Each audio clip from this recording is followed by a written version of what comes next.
Next problem cos theta అనేది 1/√2 ఇచ్చారు, tan theta 1 ఇచ్చారు. Then the general solution is అంటే ఎట్ ఏ టైం రెండు ట్రిగ్నామెట్రిక్ రేషియోస్ ఇచ్చారు. ఇలాంటప్పుడు మనం జనరల్ సొల్యూషన్ యొక్క ఫార్ములా మనకి 2n π ప్లస్ ఆల్ఫాగా తీసుకుంటాం. సో ఎట్ ఏ టైం రెండు ట్రిగ్నామెట్రిక్ రేషియోస్ ఇస్తే దాని యొక్క జనరల్ సొల్యూషన్ 2n π ప్లస్ ఆల్ఫాగా తీసుకోవాలి మనం. సో ఈ విధంగా ఉంటుంది మన జనరల్ సొల్యూషన్. మనం కనుక్కుందాం.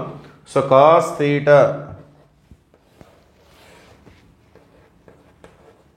అనేది 1/√2, ఇది గ్రేటర్ దాన్ 1/√2 అంటే positive number.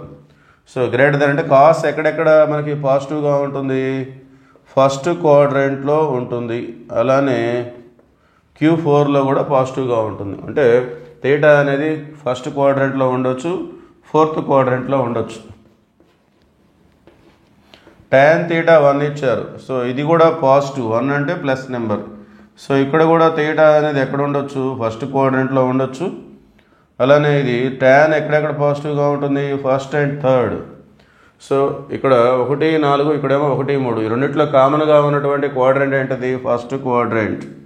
Okay, therefore theta belongs to Q1. Theta అనేది రెండు కూడా పాజిటివ్గా ఉన్నాయి కాబట్టి సో అది ఫస్ట్ క్వాడ్రంట్లో ఉన్నటువంటి angle.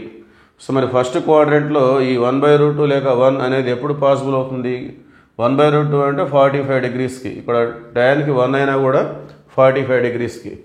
There four that implies theta is equal to అంటే ప్రిన్సిపల్ సొల్యూషన్ ఎంత ఇక్కడ మనకి, ఆల్ఫా అనేది π/4. Okay, therefore general solution is theta is equal to 2n π plus alpha, n belongs to జనరల్గా Z అని రాస్తాము. మరి ఇది ఫస్ట్ క్వాడ్రంట్ అని వచ్చేసింది కాబట్టి మనం n ఈజ్ ఈక్వల్ టు ఇక్కడ ఉన్న ఆప్షన్స్ అన్నీ మనం అబ్జర్వ్ చేస్తే 0, 1, 2, 3, 0, 1, 2, 3 ఇచ్చారు అన్నిటికీ కామన్గా. సో మనం అదే వాల్యూస్ మనం తీసుకుందాం.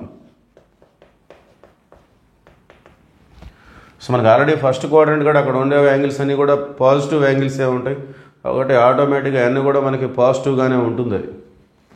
సో ఫైనల్గా theta is equal to 2n π plus alpha means π/4.